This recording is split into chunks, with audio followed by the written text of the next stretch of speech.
കൗമാരക്കാരോട്, എൻ്റെ അനിയന്മാരോട്, എൻ്റെ അനിയത്തിമാരോട് ഓർമ്മപ്പെടുത്തുന്നത്, നിങ്ങൾ നിങ്ങളുടെ ജീവിതം കൊണ്ട് ചുറ്റുമുള്ളവർക്ക് സന്ദേശങ്ങൾ നൽകുക. നിങ്ങളുടെ ജീവിതം നിങ്ങൾ അടയാളപ്പെടുത്തുക. ഇന്നലകൾ നിങ്ങൾ മറന്നേക്കുക. ഇനി നിങ്ങൾ ആരാണ്? അതാണ് അള്ളാഹുവിനെ അറിയേണ്ടത്.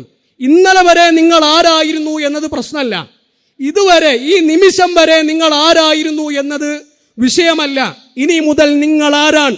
അതാണ് അള്ളാഹുവിനെ അറിയേണ്ടത്. എത്ര വലിയ തെറ്റ് ചെയ്തവരാണെങ്കിലും ആ തെറ്റുകളൊക്കെ പുറത്തു തരാൻ നമുക്കൊരു അള്ളാഹു ഉണ്ട്. ഖുൽ യാ ഇബാദിയല്ലദീന അസ്റഫു അലാ അൻഫുസിഹിം ലാ തഖ്നതു മിർ റഹ്മത്തില്ലാ. സ്വന്തത്തോട് തന്നെ അക്രമം കാണിച്ച എൻ്റെ അടിമകളോട് പറ നബിയേ, അവരുടെ എല്ലാ പാപങ്ങളും പുറത്തു തരാൻ ഞാൻ ഒരുക്കമാണ്.